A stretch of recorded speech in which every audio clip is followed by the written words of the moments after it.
కానీ 2025కి వచ్చేసరికల్లా America, Brazil మధ్య ఈ సోయాబీన్ ట్రేడ్ అంత ఎక్కువేం లేదనమాట.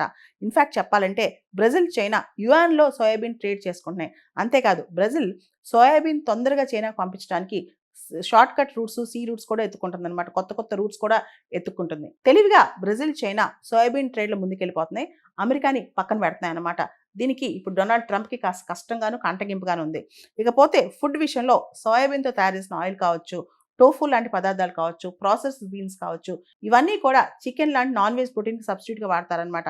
కానీ భారతదేశంలో ఇప్పుడు కూడా మన సౌత్ ఇండియాలో సోయాబీన్ కల్టివేషన్ తక్కువే. సోయాబీన్ మనం ఆహారంలో తీసుకోవడం కూడా తక్కువే అనమాట. యాక్చువల్లీ సోయాబీన్ అనేది one of the best sources of vegan protein. Non vegetarian ఎవరైతే తీసుకోరో వాళ్ళందరికీ కూడా సోయాబీన్ అనేది చాలా ఆల్టర్‌నేటివ్ పౌష్టికాహారం అనమాట. సోయాబీన్ తినటం వల్ల గుండె ఆరోగ్యానికి మంచిది. అంతేకాదు ఫ్యాట్ తక్కువ ఉంటదనమాట. చీప్ సోర్స్ ఆఫ్ ప్రోటీన్ అని కూడా అంటారు. సోయాబీన్‌తో టోఫు కావచ్చు, మీల్ మేకర్ కావచ్చు, సోయా సాస్ కావచ్చు, అంతెందుకు సోయా మిల్క్ అది తాగితే మనకి డైరెక్ట్ సోర్స్ ఆఫ్ ప్రోటీన్ అనమాట. ఇవన్నీ కూడా చాలా ఉపయోగాలున్నాయి. కానీ మనం సోయాబీన్‌ని చాలా వరకు నెగ్లెక్ట్ చేస్తా ఉంటాం. భారతదేశం కూడా సోయాబీన్ కల్టివేట్ చేస్తున్నప్పటికీ మన జనాభాకి మనం కల్టివేట్ చేసే సోయాబీన్ సరిపోవట్లేదు. Indian institute of soybean research కూడా మనం ఎస్టాబ్లిష్ చేసుకున్నాం ఇండోర్‌లో 1987లో.